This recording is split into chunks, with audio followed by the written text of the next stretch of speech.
Apocalipse, capítulo 20, verso 11 a seguir, é a parte que sobrou para mim. Tá bom? Não é isso, pastor Kleber? Certo? O pastor Kleber sempre fez a escala e me escalou para esse trecho. Então vamos ler? Abram aí Apocalipse capítulo 20, verso 11.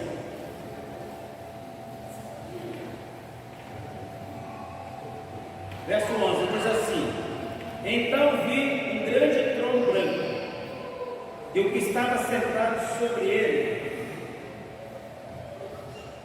da presença dele fugiram a terra e o céu, e não se achou lugar para eles. Verso 12, igreja.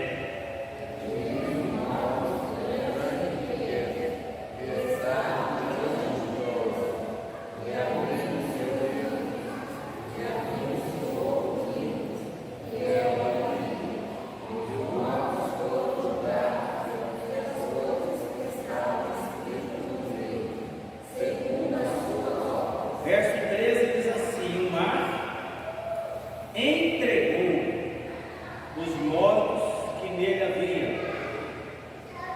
e a morte e o além deram os mortos que neles havia, e foram julgados cada um segundo as suas obras.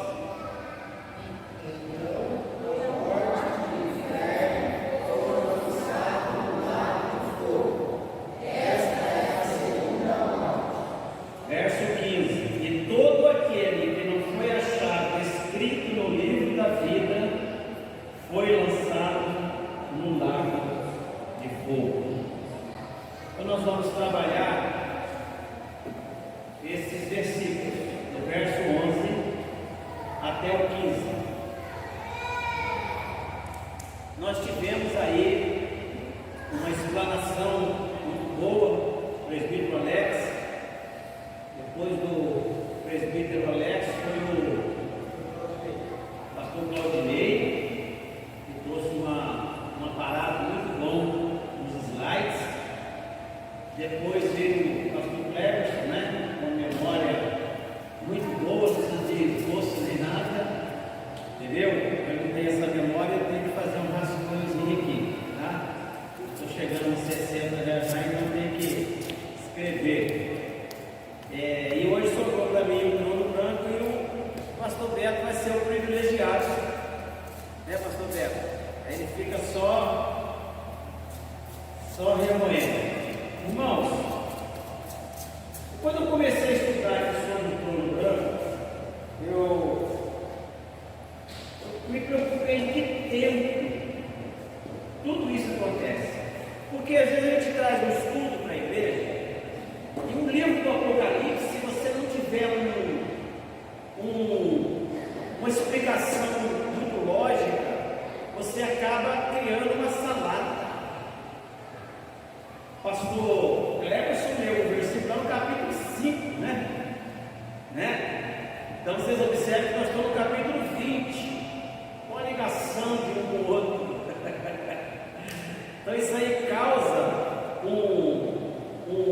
uma salada na cabeça de muitas pessoas. O pastor Cleberson, no estudo de terça-feira passada, ele falou sobre eu vi, né? Falou sobre a expressão eu vi, eu vi, eu vi, eu vi. E quando ele explicou que aquela expressão eu vi, ela vinha de qual palavra, pastor? Caidon, né?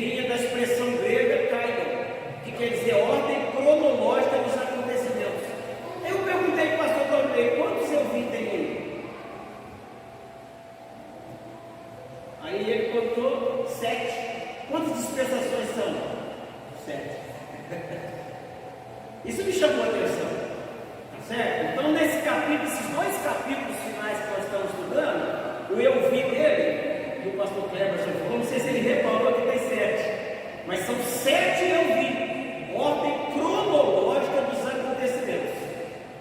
Isso me chamou um pouco de atenção. Vocês observem que a linha do tempo da escatologia, ela está baseada em Mateus capítulo 24. Quando você lê Mateus capítulo 24 e faz um apanhado minucioso, você descobre a ordem cronológica dos acontecimentos. Então, eu vou falar sobre o trono branco. Em que lugar da história ele está? Isso aí me chama a atenção, porque tem pessoa, olha, poderíamos estar com isso aqui lotado. Por que às vezes não está? Porque algumas pessoas falam, isso aí não é para mim, Jesus ali antes do trono branco aí, eu já vou estar com Jesus, então não me interessa muito saber, certo? Ou será que eu vou estar ou será que eu não vou estar? Enfim, vamos lá, vamos correr então. Nós temos capítulo 20, a partir do verso 11. Então observe só. Estão me ouvindo bem? Amém? Está dando para entender bem? Somente aqui neste capítulo do 11 até o verso de número 15, tá? 11, 12, 13, 14, 15, 5 versículos. Somente aqui no livro de Apocalipse, capítulo 20, do verso 11 até o 15, vocês vão ouvir a Bíblia falar sobre o grande trono branco. Só. Isso é importante vocês saberem. Outros versículos, Velho Testamento e Novo Testamento, a Bíblia vai falar sobre o juízo, sobre cobrança, sobre prestação de conta, mas o grande trono branco está registrado aqui em Apocalipse capítulo 20, do verso 11 até o 15, tá bom? E aí nós temos várias passagens do Velho Testamento e no Novo Testamento que vai falar justamente sobre a cobrança, a prestação de conta. Grande trono branco. Por que grande? Essa expressão grande aqui, ela vem de domínio. Tá? Ela é grande por quê? Porque é um domínio. E por que branco? Branco porque significa pureza, santidade. Então esse grande trono branco, ele precisa realmente ter um domínio muito grande, porque ele vai julgar grandes e pequenos. Então, para ele julgar grandes, ele não poderia ser pequeno. Então, essa expressão grande trono branco, então, representa um alto poder de santificação. Isso aí só encontramos em Deus. Só. Tá certo? Vamos prosseguir? Quem está no trono? Abre em Daniel capítulo 7, verso 9. Bem rapidinho, vamos ser rápido para a gente ganhar tempo. Quem está lá no trono? Daniel capítulo 7, verso 9. Quem achar aí pode pôr em pé e ler.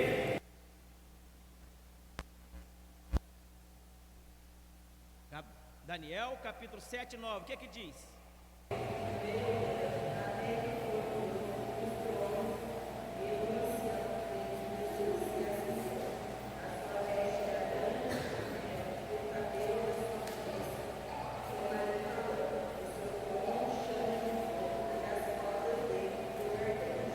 Então quem está sentado no trono? O ancião de dias. Quem é o ancião de dias? Quem é? Quem é? Deus, Senhor Todo-Poderoso. Vou perguntar de novo. O ensinamento é preciso a gente aprender, não pode ter dúvida, que eu vou chegar no final aqui, e se a pessoa tiver dúvida, isso aí define muita coisa. Então quem vai estar sentado no trono? É o Isaías? É o Isaías? É o pastor de uma igreja grande? Quem vai estar sentado no trono? Deus, o ancião de dias, o Deus, tá? Então quando se trata de trono puro, santidade, Deus assentado sobre ele, acabou. Acabou. Manda quem pode, obedece quem tem. Acabou. Tá certo? Vamos para frente. Ainda em Daniel capítulo 7, verso 4, 5, 6 e 7. Lê para mim alto e bom som. O primeiro era como leão, que tinha asas de águia. Eu olhei até que foram levantadas as asas, e foi levantado a terra de pé como um homem, e foi dado no coração do homem. Continuei olhando e vi o segundo animal semelhante a um urso, o qual se levantou de um lado e ele levou 3 costelas entre os dentes, e foi dito: levanta-te e resolve da carne. Depois disso, continuei olhando e vi outro animal semelhante ao leopardo, e tinha 4 braços e asas nas costas. Este animal tinha 4 cabeças, e foi dado domínio. Depois disso, continuei olhando nas visões da noite e vi 4 animais terríveis, o quarto animal espantoso e muito forte, o qual tinha dentes grandes de ferro. Ele devorava-os em pedaços e pisava com os pés e sobrava. Era diferente de todos os animais que apareceram antes dele. Tinha 10 chifres. Estando eu observando os chifres, vi que entre eles subiu outro chifre pequeno, e 3 dos primeiros chifres foram arrancados diante dele. Neste chifre havia olhos como olhos de homem, pela boca que falava com arrogância. Eu continuei olhando até que foram todos os tronos. E o ancião de dias se assentou. A sua veste era branca como a neve, o cabelo de sua cabeça como a lâmpada, e o seu trono era como um oceano, e com a roda de fogo ardente. Vocês observem que esses 4 animais aí, já foi falado sobre ele, não vou entrar, tá? Seja lá persa, enfim, nações, etc., estão inseridos no grande, que vai ser julgado no grande trono branco, ó. Grandes e pequenos. Então vocês observem que esses grandes, não só daquela época, mas até da época de hoje, os grandes estarão sendo julgados no grande trono branco. Vocês observem que Daniel, quanto tempo está de Daniel até Apocalipse?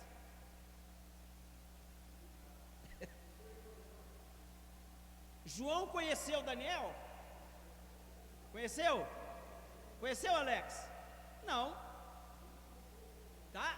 Olha quantos anos de Daniel até Apocalipse. João não conheceu. Daniel também não conheceu João, mas observe que coisas que foram escritas lá em Daniel são retratadas em Apocalipse. Tá certo? Precisamente por isso que a Bíblia, ela é tremenda. Quem não crê na Bíblia, não crê em mais nada, porque a Bíblia, ela se completa, tanto o Velho quanto o Novo Testamento. A Bíblia tem autonomia para dizer que passará céu e terra, mas esta palavra não vai passar.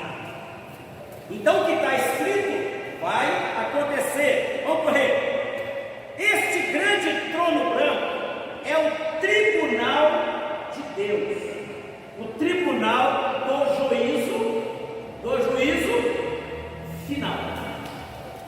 Então, quando eu falo em juízo final, já dá para a gente começar a sintonizar em que lugar da história ele está, certo? Se é o juízo final, não está na subida da igreja. Se é o juízo final, não está quando Jesus veio e nasceu da Virgem Maria. Claro que não, porque ele vai estar bem lá na frente. O último acontecimento, só para clarear, o último acontecimento que antecede o novo céu e a nova terra se chama o grande trono branco. Tá? Então guarde isso que eu vou falar, que eu vou perguntar depois. Então o último acontecimento que antecede o novo céu e a nova de novo? Vou repetir. O último acontecimento que antecede o novo céu e a nova terra se chama... Acabou. Então uma coisa você já sabe, que o último acontecimento que antecede o novo céu e a nova terra é o trono branco. Mas e aonde ele vai estar? Ainda não deu para definir. Tá certo? Vamos correr? Vamos lá. Em que ordem cronológica isso acontece? Então vamos dar um relato rápido. Tem ali o Alex, tem o pastor Neto e tem o nosso pastor Cleber. Se eu der uma falhadazinha aí, vocês me ajudem. Vamos lá. Ordem cronológica deste acontecimento. Primeiro, nascimento de Cristo. Há quantos anos atrás? 2000 e poucos anos atrás. Cristo nasceu, tá certo? Segundo, vinda para arrebatar a igreja. Então Cristo nasceu, cresceu e morreu. Entendeu?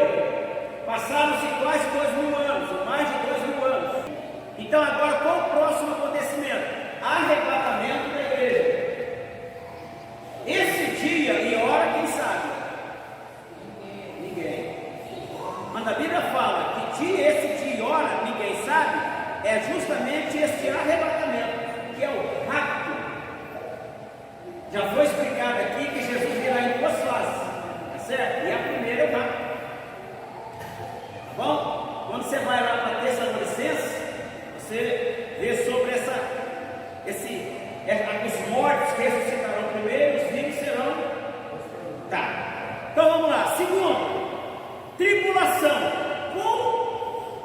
Com o rapto da igreja, com a tirada da igreja, pelo menos nós acreditamos assim. Com a tirada da igreja, é instaurada o quê? A grande tribulação. Então, quando a igreja sobe com Cristo, é instaurado aqui na terra a grande tribulação. Por esta razão, nós acreditamos que somos pré-tribulacionistas. O que é o pré-tribulacionista? Já foi falado, o Alex falou. O que é o pré-tribulacionista? Sem ser Alex, Pedro e Cleberson. O que é o pré-tribulacionista? Antes da grande tribulação. Qual versículo prova isso? Que eu falar que eu sou pré-tribulacionista é fácil, porque tem um mid, tem um pós, etc.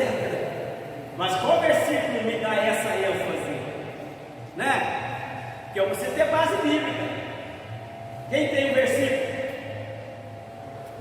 Para a gente poder. Tem? Vamos ler? Vamos ler aí. Abre aí. 1 João 2, 18, 19. Uma das irmãs.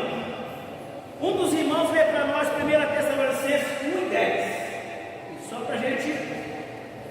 Quem achou 1 João 2, 18 e 19? Lê em alto e bom som.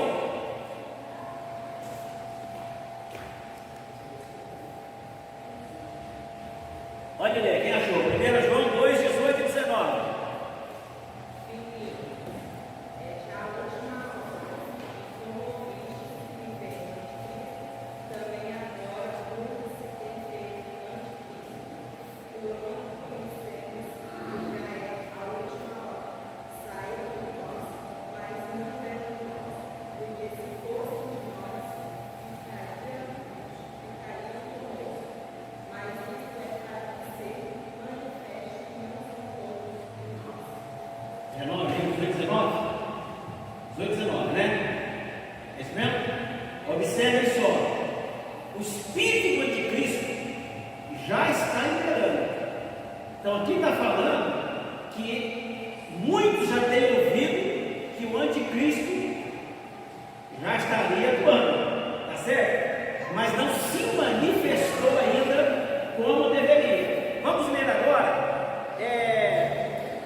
A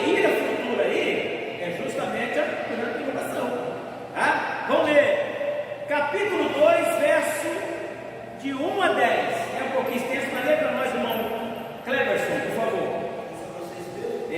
Capítulo 2, verso 1 a 10. Olha só. Vós mesmo bem sabeis, irmãos, que a nossa estrada entre vós não foi vã. Havendo primeiro padecido, sido ultrajados, aflitos, como sabeis, tornamos ousados em nosso Deus para nos falar do Evangelho de Deus, em meio a tudo.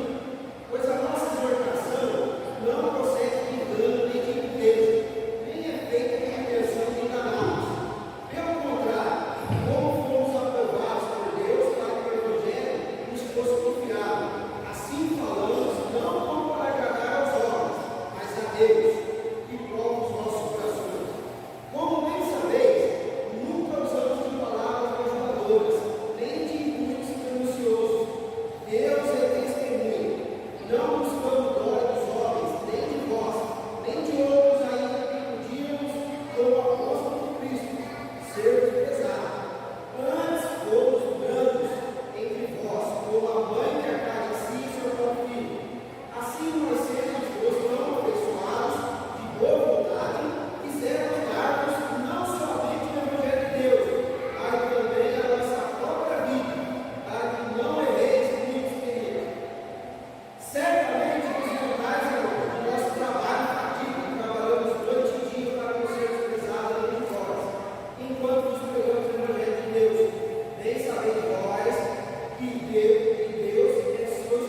Deus sois testemunhas, santa, justa e irrepreensivelmente, procedendo para com vos experiência. Fecha com o capítulo 5, verso 9. Ó. Pois Deus não nos destinou para a ira, mas para alcançar a salvação por nosso Senhor Jesus. Então, irmãos, Deus não nos destinou para ira, mas para nós alcançarmos o quê? A salvação. Então, e tem inúmeros versículos, dá para ficar lendo, que nos dá a entender que nós partiremos antes da grande tribulação. Então, por esta razão, nós acreditamos na pré-tribulação, tá certo? Quantos acreditam nisso? Diga amém. Amém. Quem quer ficar para a tribulação? Ninguém? Então vamos lá.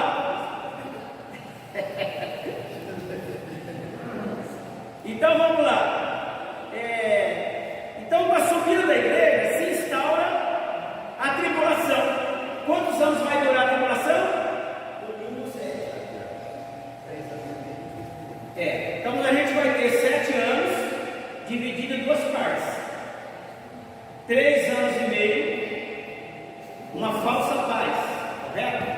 E depois dos 3 anos e meio, aí o anticristo se revela realmente, e aí entra esse período caótico, que a Bíblia diz que será dias como nunca houve na terra. Você pensa no pior dia, multiplica por quanto você quiser, nunca houve igual, tá certo? Aí o que acontece? No final da grande tribulação, aí o que acontece? Me ajudem aí. Finalzinho da grande tribulação dos 7 anos. Jesus desce. Para quê? Vem ele quem? A Bíblia diz, a Bíblia usa a expressão ele junto com o corpo celestial. Tá certo? Então a Bíblia nos diz que ele vem para salvar quem? Israel. Após esse período, essa batalha aí, essa situação, aí o que acontece? Quando Jesus vem com seu exército celestial, prende Satanás, aí instaura o milênio. Observe só, depois desses 7 anos, mas não tem essa sequência aí, isso é muito importante. Finalzinho dos 7 anos, Jesus vem com o povo celestial, com os seus anjos, com a igreja, certo? Para salvar Israel. Após esse período, essa situação, se instaura o milênio. Por quê? Satanás foi preso. Satanás foi preso e instaurou milênio. Quantos anos? 1000 anos. Essa vinda, todo olho o verá. Aí está uma grande diferença, bem lembrado na Missionária Valéria, a diferença de quando nós vamos subir para a eternidade, raptados, ninguém vai ver, sumiu, um monte de gente, avião bateu, carro bateu, sumiu o motorista. Agora não, agora ele vem, todo olho verá. Tá certo? Não vamos entrar em detalhe que eu não tenho tempo. Aonde vai descer e tal, isso é outra história, tá bom? Então vamos lá, Jesus desce, prende Satanás, instaura-se um milênio. 1000 anos de quê? Paz. Por que paz? Porque o diabo está preso por 1000 anos, tá certo? Passa-se os 1000 anos, aí a Bíblia diz que no finalzinho dos 1000 anos, o que vai acontecer? Satanás é solto por quanto tempo? Pouco tempo. A Bíblia não fala. Ó, rapidinho. Quando a Bíblia fala de tempo, ela se refere a quê?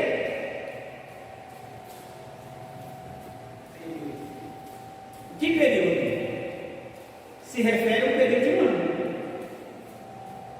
Porque quando você vai estudar sobre 7 anos, a própria palavra bíblica vai dizer um tempo, 2 tempos e metade de um tempo, que são 3 anos e meio, ou 42 semanas, tá certo? Então quando a Bíblia se refere a tempo e metade de tempo, um tempo, 2 tempos, metade de um tempo, 1 ano, 2 tempos mais 2 anos, correto, irmão Alex?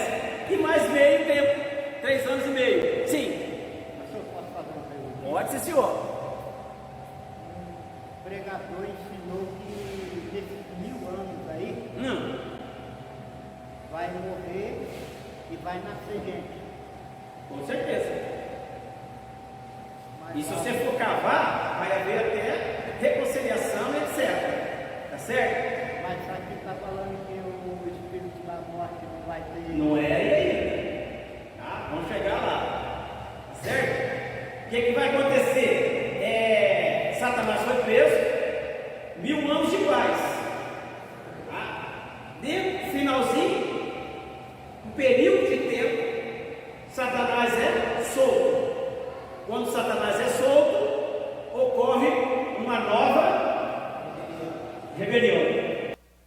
Quando ocorre essa rebelião, Jesus se levanta, prende ele, sentencia ele, lança no lago, certo?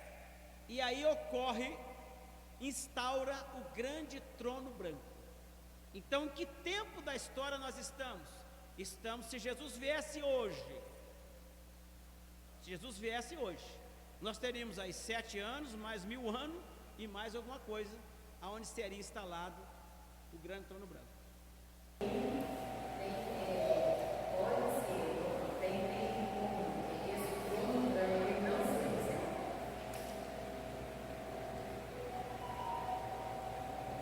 Tem.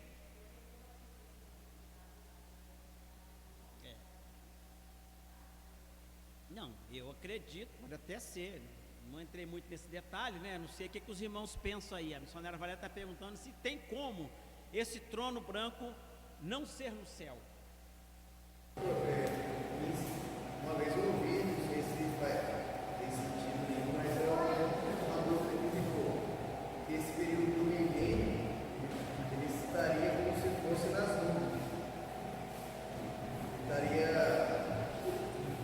nem céu nem terra, nem luz do céu, o céu que a gente consegue ver. Essa nova Grey, pelo pouquinho que eu conheço, a nova Grey, ela é lançada após o trono branco. Porque aí após o trono branco, aí é instaurado o novo céu e a nova terra, que será uma só Grey. Para mim, não sei para os irmãos aí, mas para mim, esse milênio será aqui na terra. Para mim, tá? Não vai ser nos ares, tá bom? Então, após o julgamento que nós vamos entrar nele agora, que a gente falou sobre isso, para a gente sintonizar onde nós estamos, tá? Em que lugar da história nós nós estamos não, o trono branco está. Então, mas nós vamos chegar lá, vamos começar dele agora. Quem vai participar e quem será. Então até aí, certinho? Certinho, Alex? Tem alguma correção aí? Me ajuda aí. Beto. Anos vai ser na terra. Tanto é que tem um versículo na Bíblia que fala que a nação que não for a Jerusalém adorá-lo, não virá chuva sobre essa nação. Zacarias vai falar sobre isso aí. Então vai ser literalmente na terra. É muito difícil você ministrar quando não tem ninguém que conhece. Agora, quando tem gente que conhece, é muito mais fácil. Um ajuda o outro. Tá certo, pastor Kleberson? Tá bom? Vamos prosseguir? Então, sintonizar aí onde nós estamos, vamos estudar, né? Será preço tal? Aqui instaura então o grande trono branco. Quando ocorrerá a primeira ressurreição? Ó, irmãos, por que eu botei essa pergunta aqui, ó? Porque essa pergunta ela é sinistra.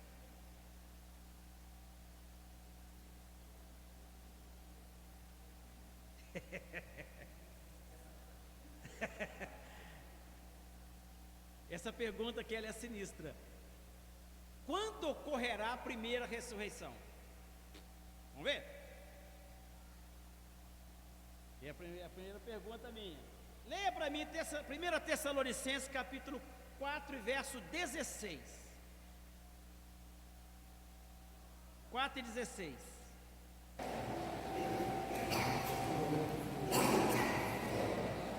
Porque o mesmo Senhor descerá do céu, com alarido e com voz de arcanjos, e com a trombeta de Deus, e os que morreram em Cristo ressuscitarão primeiro.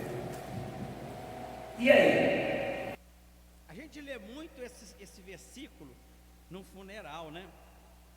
Concorda comigo? Quando alguém morre, a gente vai lá para 1 Tessalonicenses, né? Capítulo 4, verso 16, né? Né, Alex? E aí a gente gosta de ler aqui, dizendo que, pois o mesmo Senhor descerá do céu com alarido, voz de arcanjo e tal, e com trombeta de Deus, que morreram em Cristo, ressuscitarão primeiro.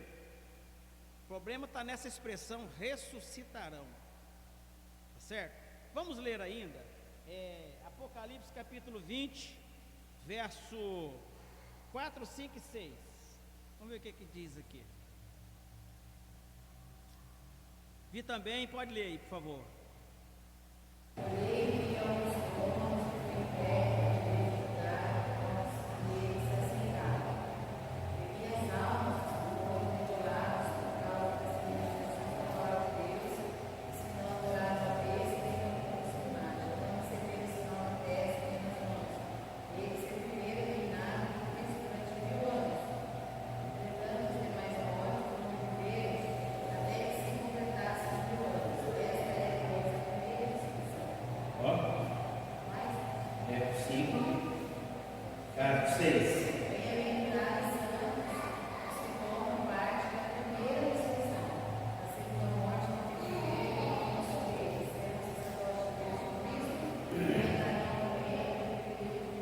Então tá.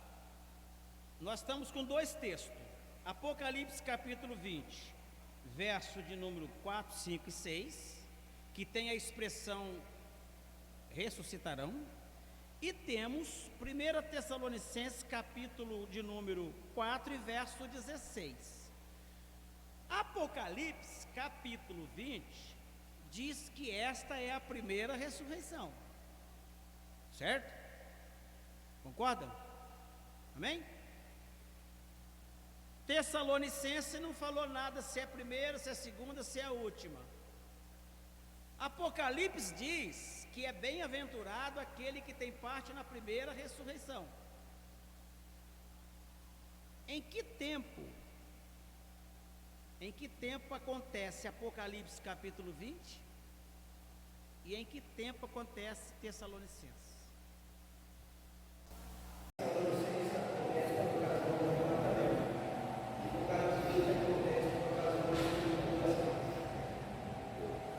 Olha só, Tessalonicenses acontece por ocasião do arrebatamento da igreja.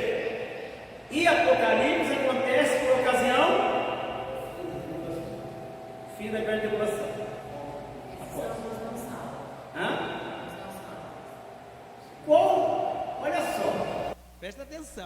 raciocinem comigo. Como que pode Tessalonicense acontecer com o arrebatamento da igreja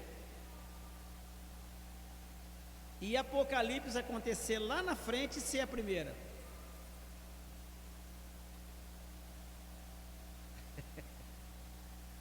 Essa é a minha pergunta. Vamos aprender, né, Beto? Pode falar. Porque se na verdade, peraí, porque se na verdade, se fosse ao contrário isso daqui, né? O pastor Kleber respondeu certinho, tá certinho, é isso mesmo. Tessalonicense se refere ao rapto da igreja, e Apocalipse se refere lá, e a Bíblia está dizendo que aquela lá é a primeira, e essa aqui? Então inverteu as ordens? Como é que funciona isso aí? Fala, pastor Kleberson. É que a expressão primeira do Apocalipse 20 é uma expressão do método de ordem fina, a expressão primeira de classificação, a ressurreição dos salvos, e só depois a ressurreição dos perdidos. Então, tanto o arrebatamento quanto essa são as primeiras. Vocês observem que a tradução de Tessalonicenses, capítulo 4, verso 16, olha só, diz assim, pois o mesmo Senhor descerá do céu com alarido, e que som trombeta, e os mortos em Cristo ressuscitarão. Aí a gente vai para Apocalipse, capítulo 20, aí diz também a expressão ressuscitarão. Mas a tradução não é a mesma palavra. Nós temos lá no livro de Tessalonicenses, capítulo 4, olha só, a expressão lá é anastasis. Olha só, a expressão lá é anastasis, que significa o ato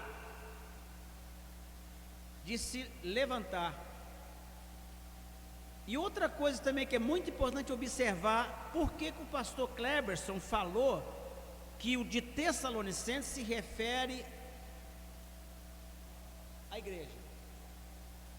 Porque na verdade, uma pessoa quando ela ressuscita, precisa de alguém ver.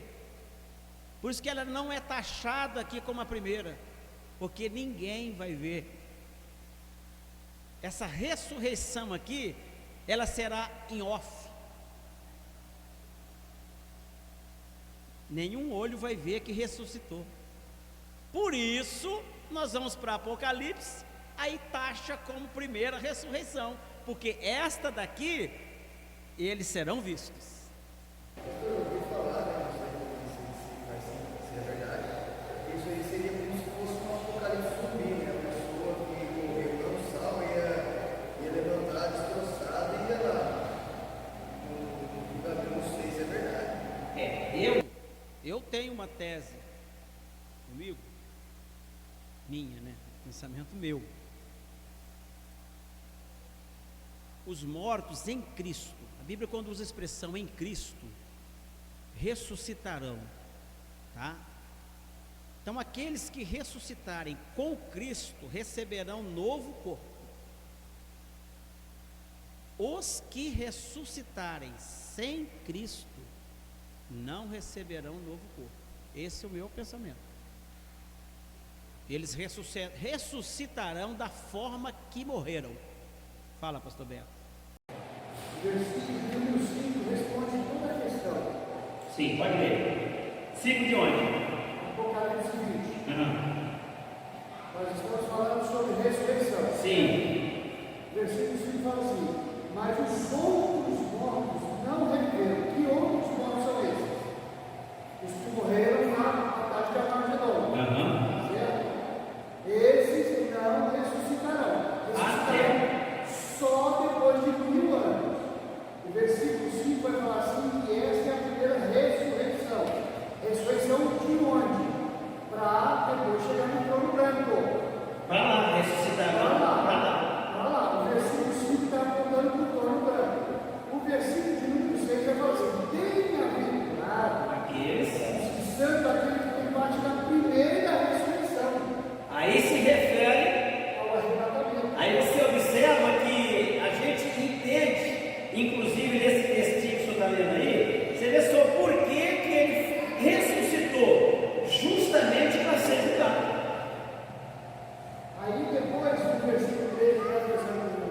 Sim. Você fala assim: o mar entregará os mortos que ele havia, e a morte além dela os mortos que ele havia. E foram julgados cada um segundo as suas obras. Quem são eles? Aí no versículo 15, eu acho que você vai dar depois de oportunidade. Pode ler, pode ler. E todo aquele que não foi achado inscrito no livro da vida foi lançado no lago de fogo. Todos. Nesse versículo 13, são todos, ou seja, ressurretam novamente, vão ressuscitar novamente.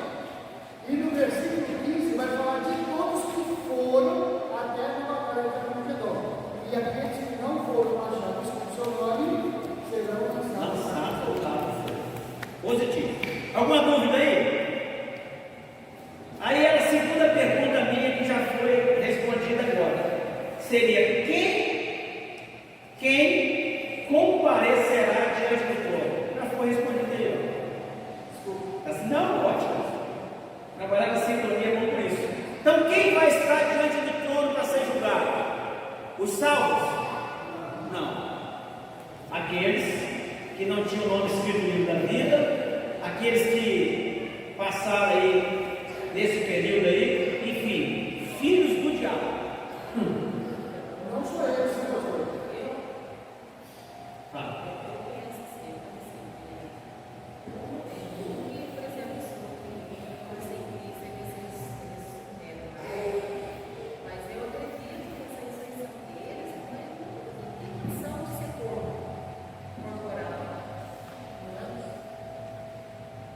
Valéria disse que essa ressurreição deles não tem como ser corporal. A Bíblia diz que o mar vai dar conta dos mortos que nele havia. Então eu acredito que vai ser corporal. Eu acredito. Agora, quem crê que não sabe? Pedro fala que é corporal. O Cleberson falou que Pedro fala que é corporal. Eu acredito que é corporal. O corpo dele vai ter que, o mar vai ter que dar conta.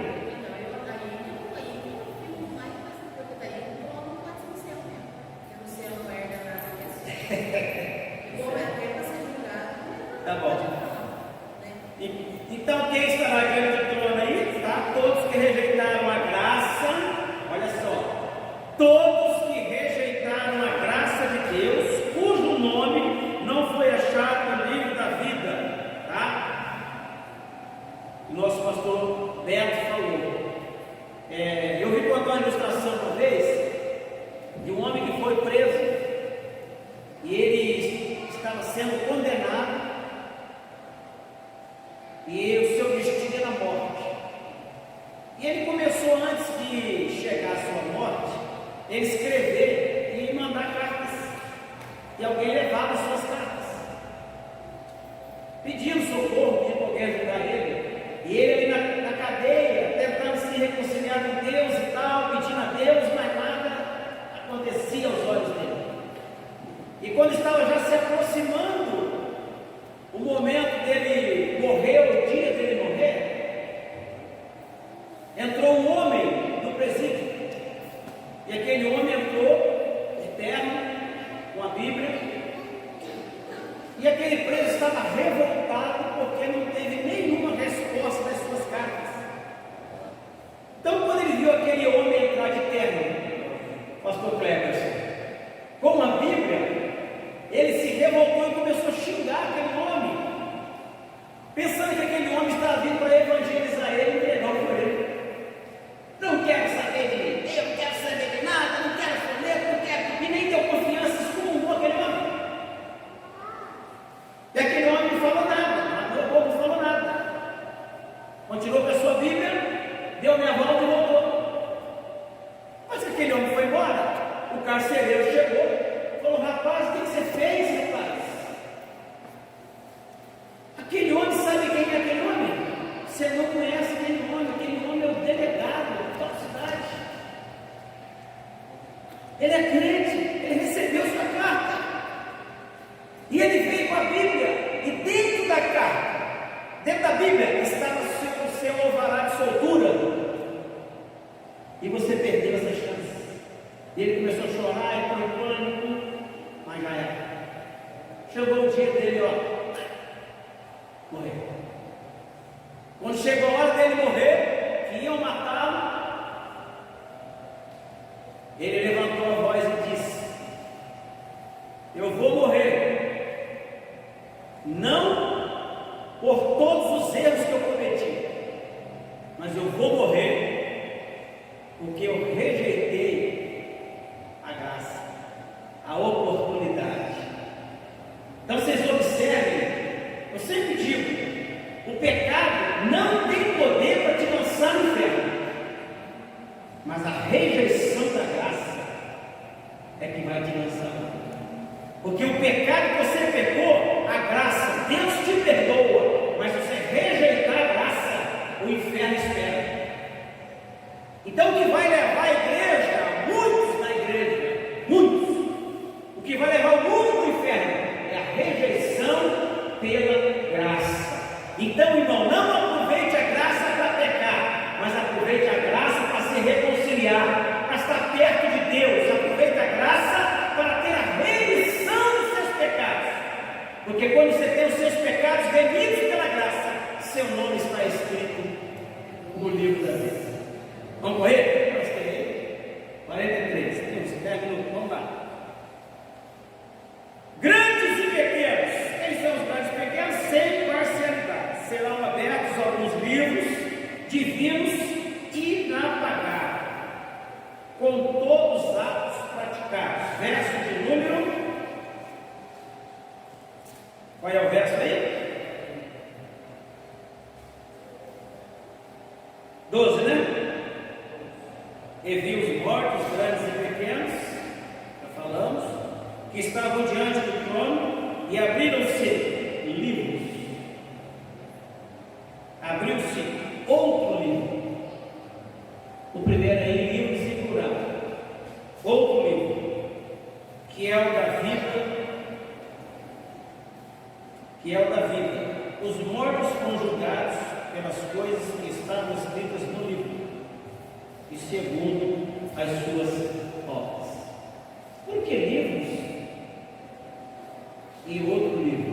O outro livro era uma profecia que já está explicando que é o livro da vida. E o outro? E livros? Pode falar?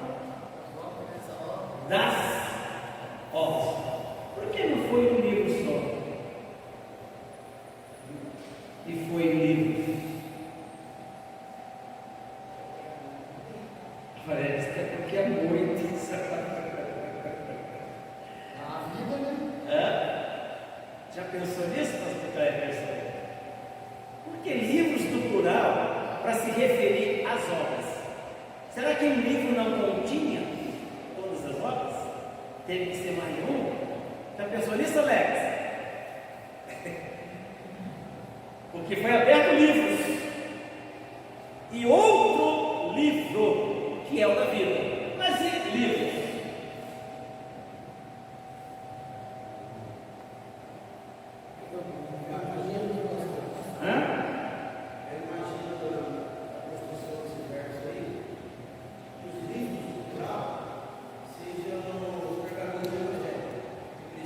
Seria o quê? Imagino que aqueles que você dá, segundo as suas obras, os tem luz com o que está feito nos livros. O Evangelho eles recusaram a ela. Nem João diz em 3:19. Entendi. O que vocês acham? João 21:25. O que diz? Jesus fez muitas outras coisas. Se cada uma delas fosse escrita, cuide que nem ainda o mundo todo poderia contar os livros que seriam escritos. Livro de obras. Segundo. Fala, Alex. Aí eu acredito que esses livros aí seja toda a Bíblia. Porque quando as pessoas do Antigo Testamento, elas tinham que ser basicamente entendidas no entendimento do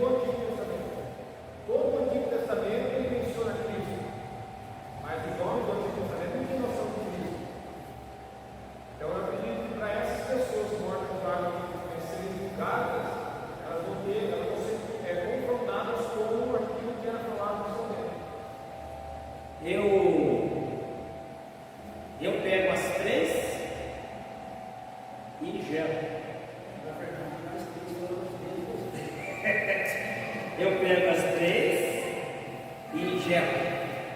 Então, os livros é justamente o que está escrito, já está escrito. E por que os livros, além do que está escrito, o registro das obras de cada um que fez? Ou seja, quem vai julgar? A própria palavra. Eu falei para vocês que não tem como, olha só, pensamos que as falhas se apagam. Nós pensamos, você vai ofender o marido, ofende A, B e C, pede perdão, daqui a um tempo você nem lembra mais, daqui a um tempo acabou. Aí você pensa que as falhas se acabam. Pensamos que as falhas se apagam com o tempo. Tudo virá terminar. Pensamos que as falhas se apagam com o tempo, mas tudo virá à tona. Ninguém poderá contestar pelos atos que lhe foram imputados no julgamento. Ninguém poderá contestar pelos atos que lhe foram imputados. Será um juízo inapelável. Eu achei interessante essa expressão, talvez você não entenda, que é inapelável. Quem sabe o que é inapelável? Que não tem mais recurso, né? Ninguém ia ter? Defesa. O que é uma apelação? Quando você é julgado, agora há poucos tempos aí tivemos esse trâmite aí de Lula e Bolsonaro e tal, e as pessoas que foram condenadas e tal, houve muita essa expressão apelação. Quanto que você tem direito a uma apelação? Não sei só, o que é uma apelação?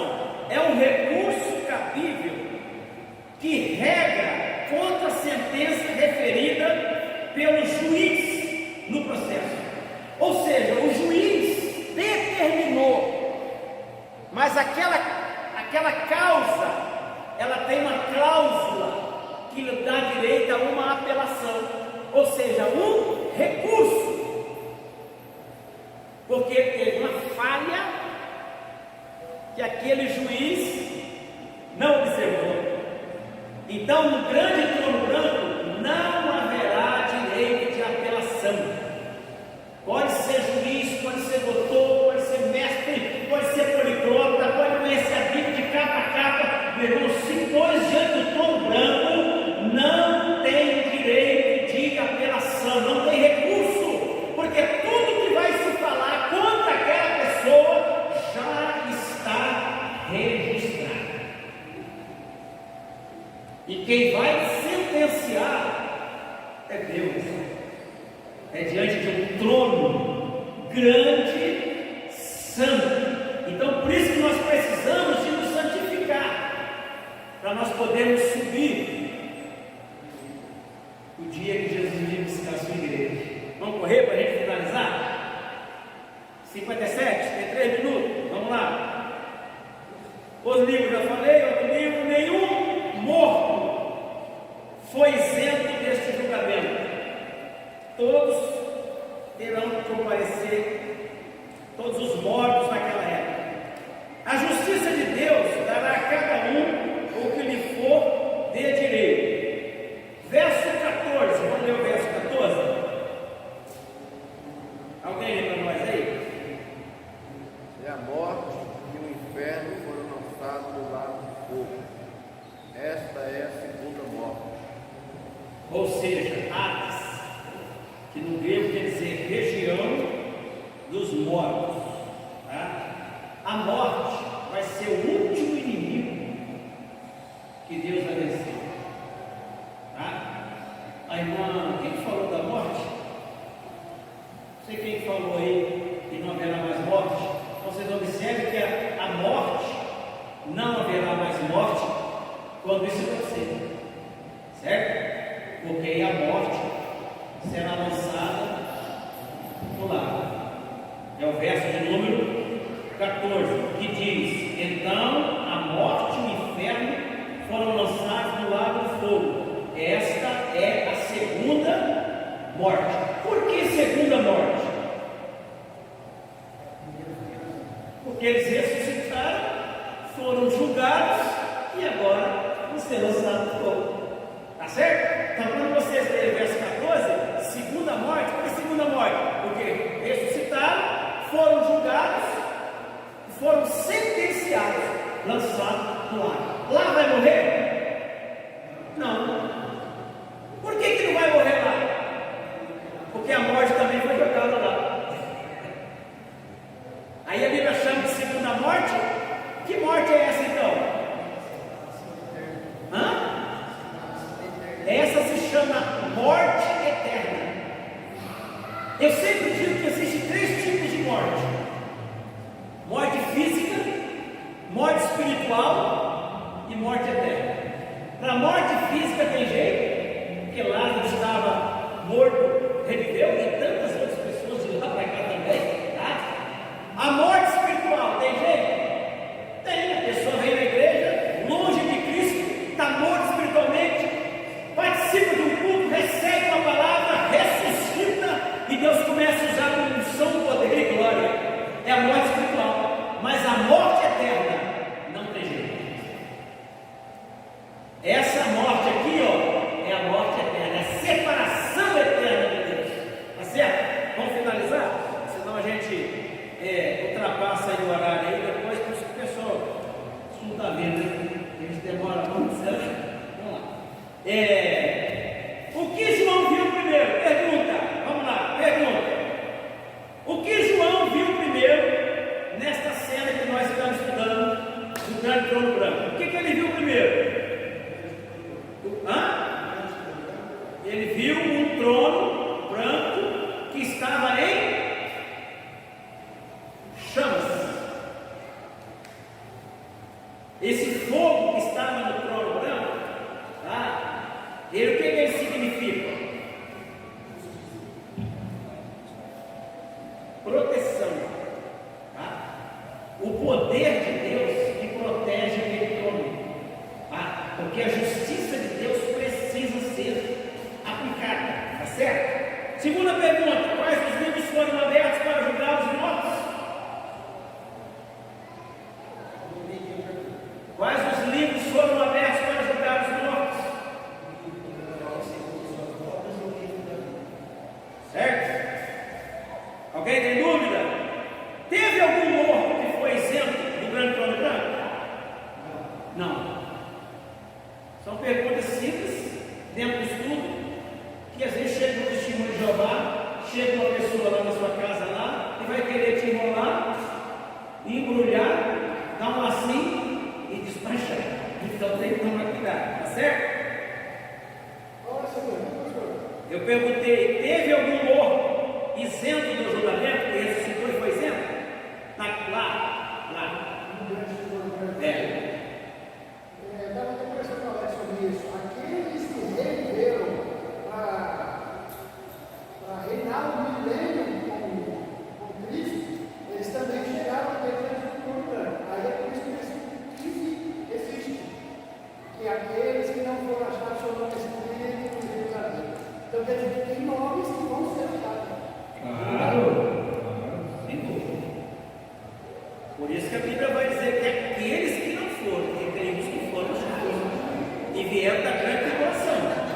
Correto? Não, a senhora vai ter um arrebatamento. O julgamento vai ser pelas obras. Aí é pagar a Vamos lá. Pergunta aí, eu queria que os irmãos participassem. O que houve com a morte e com o inferno? Então, o que houve com a morte e com o inferno? O que é a segunda morte?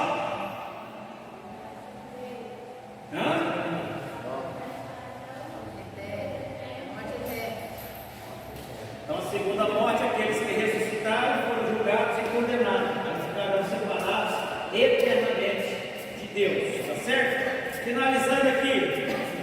Quem é isento da segunda morte? Todos os salvos. Quantos salmos nós temos aqui? Aleluia. Vai no bem? Oh, glória a Deus. O que acontece com o que não foi escrito no livro da vida? Vamos repetindo aí. O que acontece com quem não foi achado escrito no livro da vida? Não há tempo a perder. Certo?